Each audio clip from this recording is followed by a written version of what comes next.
Hello and welcome. My name is Lorrayne Ham. This is Living Your Best Life, the channel for starseeds, lightworkers, and all who are on the path seeking to know more. All right, so I have been asked to elaborate and expound on applied kinesiology or muscle testing to teach you how to self-test so that you can be efficient and effective and truly get the answers you seek. Muscle testing was developed, discovered, brought out of the great cosmic void, I think somewhere in the, 50s, 60s, 70s time frame, by a chiropractic doctor named Dr. Goodwin, who discovered the correlation between our body and our connection to the consciousness, the effects of external forces on our physical body, our muscles. The kinesiology part is the musculature, and we're applying knowledge or using an external force to test our muscles. The premise behind muscle testing is that, and this was brought out by Hawkins in the 80s, David Hawkins. He did a tremendous amount of taking what Goodwin had learned and then others that followed, and then directly connecting the consciousness of humanity, the greater mind of all, and that we can tap into it and that our bodies are intelligent. So the premise is that our bodies are intelligent, our bodies are connected to the greater consciousness, and our bodies can effectively and efficiently give us feedback in relation to the energetics in our environment, in our world, and around us. Now, your body, your muscles are intimately aware of the energy that surrounds them, of the thoughts in your head, and here's the kicker, of the thoughts of those around you. Here's how it works.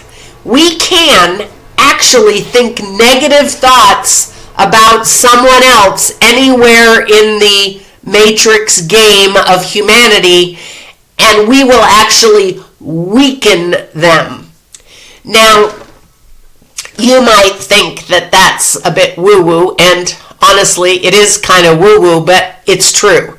So this leads credence to the thoughts of people cursing someone else, voodoo and all of that, because it's a focused intent. Our minds are powerful. You must remember, the mind is creating the entirety of what you see.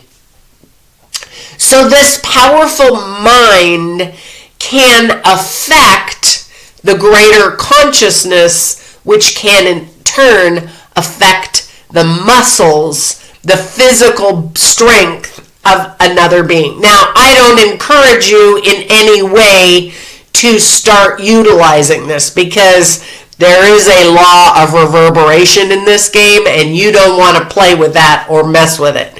You don't want all of it to come back to you. So let's just keep this within the sphere of you muscle testing you. I tell you this other information because I want you to be cautious about exposing yourself to that which you deem negative. I'm not saying it's negative. I'm saying that you have deemed it negative. If you have deemed it negative, it will have a direct effect on your energy, on your physical strength and well-being. So muscle testing, let's lay this out. Self-muscle testing. Before you muscle test, you must have these thoughts in mind. First of all, you must say to yourself, I want to know the truth. The big capital T truth for you.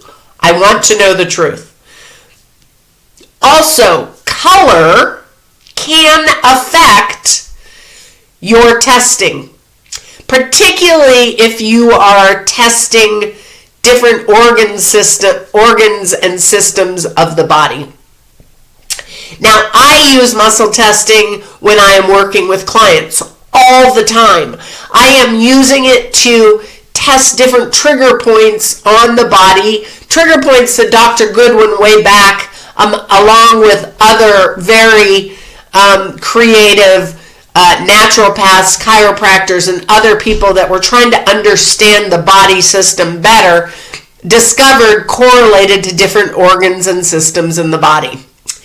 I can do a complete physical exam on someone and know what areas of the body are weak, what are strong, what have too much energy, what have not enough energy, if they're getting enough protein, enough water. All of these things can be tested on a physical body. But for the purposes of doing testing on yourself, you want to be conscious and aware of the effects of the external reality. So I'm wearing orange. That is not an ideal color to be testing in, but here's what I do. Remember, it's the power of our mind. So I set the intent that everything in my environment is either brown or beige, including what I am wearing. I am setting that key within my mind so that my mind knows that I am wanting to be in a beige or brown environment to not affect my testing. Now, if you cannot envision the idea of you being beige or brown or looking at a beige or brown wall, then you can, buy yourself a piece of fabric that is beige or brown, and you can drape it over yourself, and you can find yourself a piece of board that you look at that is beige or brown whenever you do your testing. Now, I find that inconvenient because the cool thing about this self-testing is you take your body with you wherever you go, and you're going to be using your body to do the testing. You can't determine, if you're, say, in a grocery store and you want to test to see if something is going to be beneficial for your body, you can't, take your cardboard to make sure you're looking at brown and take your little drape and make sure you're, not covering, not exposing your body to other colors. So learning to set your intent, to set the space for testing, I always intend that any color that I'm wearing becomes neutral, beige, or brown, that I am always looking at beige or brown, and that my testing is clean and clear, and that I want to know the truth. This is the setup. This is how you get accurate testing. The biggest challenge for people when they're learning applied kinesiology or muscle testing is that they don't trust the answer they receive. Now, the truth is, your mind, that powerful mind of yours, can skew all your results.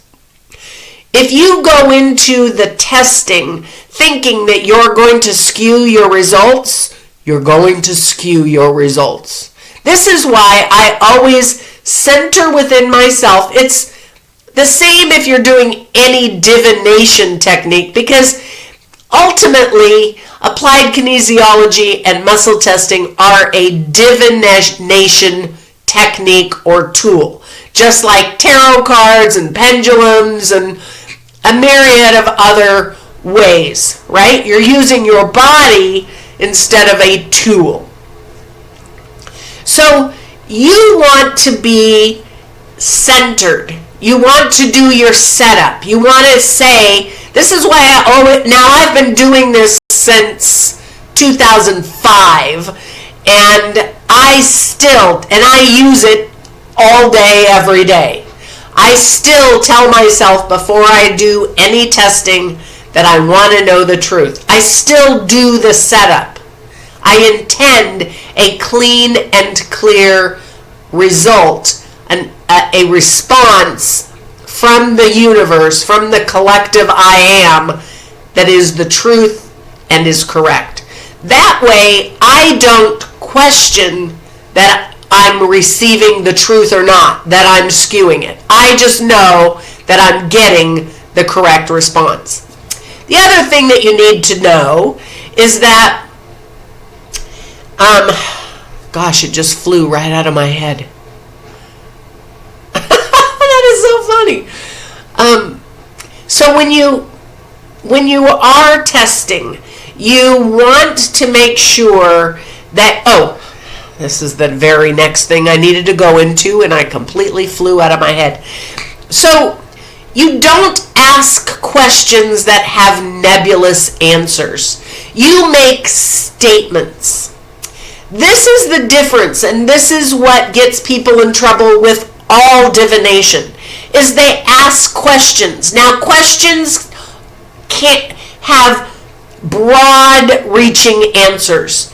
You want to make this as simple, as clean, and as direct as possible. So you make a statement. A statement is different than a question. A statement is, this shirt is orange. It only has two responses that it can have: a positive response or a negative response. Do you see the difference? A statement is, this body wants to eat this item. All it requires is a yes or no. This supplement is good for this body. Now, I use the term this body, and I was working with a client yesterday, and she said, can't I say my body? Of course you can say my body. I use this body because I work with clients all over the world, and it's just something that I got accustomed to doing. Now, if I were working with a client in person, I wouldn't be using, well, sometimes I do, but the majority of the time there are other ways that we can do it. So let's break this down really clear. Now that we've got the setup, we've got our mind clear, we're in the right space for testing, we understand that we're making statements and not questions. So, the basics. You're going to use the muscles of your hands. These are the muscles that we are applying the information to and asking them to determine whether it is a true statement or a negative statement. Okay? So you're going to make a circle. Just a simple circle. The point that you're focused on is this point where your thumb and forefinger meet. Okay? I encourage you to use your non-dominant hand. I'm right-handed, so this is my left hand. Okay, I'm going to take my forefinger of my right hand and I'm going to pull it against this joint. Okay? I'm just going to pull it. Now it's strong because I'm intending. Now you don't want to be muscling it like, what you want to do is just hold it together and intend that it's strong. We're going to use the term strong and weak. Okay? So we're going to intend that it's strong. And right now, it's strong. I can't break that. I'm really pulling and I can't break that. Your hand muscles actually, surprisingly, are very strong. Okay. Now here's how you test it. I'm going to say, this body's name is Lorrayne. It's strong. I can't break it. Okay? My body knows that is a true and correct statement. And if something is true and correct, the intelligence of your body is going to say that that is a positive response. It is a strong, or in other words, it is a yes. Okay. This body's name is George. Now, I can't hold that no matter how I try. My body knows my name isn't George. Try this for yourself right now. You're looking for a strong or a weak.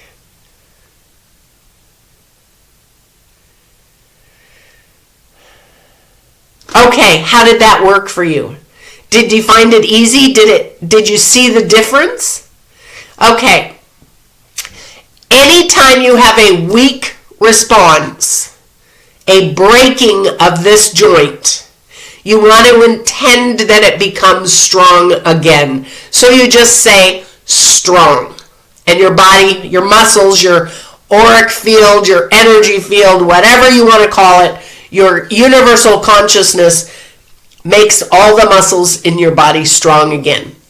Here's the really funny thing, is that if something makes you weak, in other words, saying my name is George, that makes every muscle in your body weak. Not just this muscle, every muscle. Your eye muscles, your heart muscles, your digestive system, colon muscles. Every muscle goes weak. Now, I've done this with strong bodybuilder people with, giant muscles, and I've used it with their arm, telling them to hold their arm strong. Don't let me push it down. And when I ask them to say that their name is something other than what their body knows it to be, they cannot hold their arm up. And when they're holding their arm up, we're testing the strongest muscle of the body, which is in the back and up here into the shoulder. So every muscle goes weak. That's why you want to make sure you re-strengthen, right? You intend to re-strengthen everything. You don't want to leave your body in a state of weakness. Okay, so you've got the basic premise. You have, the reason I love this technique is because you have your hands with you wherever you go. Now let's say that you want to hold something and you want to muscle test it. Now you don't have both your hands, so you can't do that. Okay? So there's another technique. You stick your forefinger straight out. Now use your dominant hand for this one. Stick your forefinger out and then take your second finger and place it in this area between the first knuckle and the second knuckle, okay? And you stick it straight out and you try to push it down. Now you might find a little bouncing. It's kind of a cantilevered out there, so it's easier to make it. Okay, so I'm going to do the same thing. Strong. I'm pressing pretty hard with that other finger on top. This body's name is Lorrayne. It's really strong. I can't push it down. This body's name is George. I cannot hold that finger up. Strong, and re-strengthen it.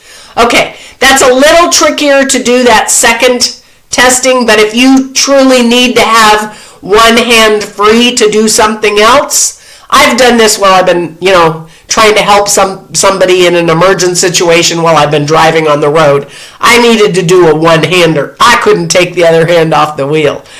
All right, so we've got the basic premise. You've got the setup. You understand that you're wanting to know the truth, that you've neutralized your environment and you are ready to test. How can you use this to test? Okay, so we've done it with names. That's simple. You can also, if you need to test a pet or another person, you can do this same method while putting your foot on their foot, touching them in some way. And you intend to test their body. You can do this in a chain. Like you can even have like 10 people in a line all touching, and your intent is to test the person at the end of the line, and you will get through all of those the correct and accurate test for that individual. I know, kind of crazy, but remember, we're all connected.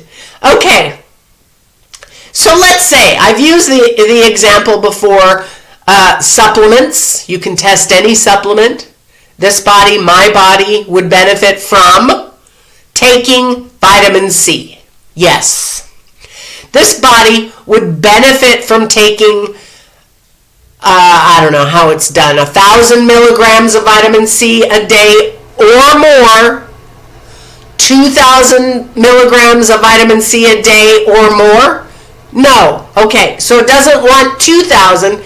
1,000 was good, doesn't want 2,000. So then I'm going to go backwards, okay? This body would benefit from 1,800 milligrams of vitamin C. Oh, and I need to make myself strong. This body would benefit from 1,800 milligrams of vitamin C a day. No, strong. 1,500 milligrams a day or less. 1,500 milligrams a day. This body would benefit from 1,500 milligrams of vitamin C a day. Okay, so I know now that this body would benefit from 1,500 milligrams of vitamin C. Okay, now how you can even refine this even more. This body would like to take, we're going to do a preference test. This body would like to take vitamin C in the morning. This body would like to take vitamin C at night. No, this body would benefit from 1,500 milligrams of vitamin C in the morning every day. So now I know my body wants to take 1,500 milligrams of vitamin C in the morning. Now let's say you want to test for whatever is going on. And you can test by saying this body's, let's say, indigestion. The indigestion this body is experiencing is related to a nutritional issue. No. This body's digestion issue, strong. This body's digestion issue is related to an emotional cause. No. Strong. This body's digestion issue is related to a structural cause. Okay, so it's structural. And I happen to know that there are certain things going on in my body that are causing me to have some acid reflux. The body has just indicated that it's structural. So now I can say the percentage of this issue in my digestion related to structural is 10% or more, 20% or more, 30% or more, 40%. The percentage of this body's digestion related to structural is 30%. So now I know 30% of the cause, we always want to get to cause. 30% of the cause is structural. Well, that leaves 70%. So we can check the percentage, we can check the cause, digestion cause. The other 70% is related to chakra system. No. Inherited emotional patterns. Yes. Percent related to inherited emotional patterns is 10% or more, 20% or more, 30% or more, 40% or more, 50 is 40%. So the percent is related to structural is 30%. The percent related to inherited emotional patterns is 40%. So I've still got 30%, right?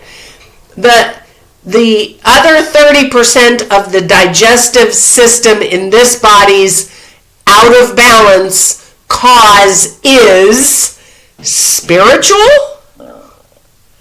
So spiritual cause is 10% or more, 20% or more, 30%. 20% of the cause is spiritual. So we have 30% is structural, 40% is inherited emotional patterns. That's epigenetics, miasms. 20% is spiritual. I still have another 10% somewhere, but I think you've got the point where I've gone with this. You can get very precise and you can discover. And there's more within each one of those categories that we can test to get a better handle on what needs to be adjusted or taken care of. And this is how I work with clients. I narrow it down. I just keep narrowing it down, and then when we find cause, we address cause. Because what's the point of dealing with symptoms? Let's just go to cause. All right.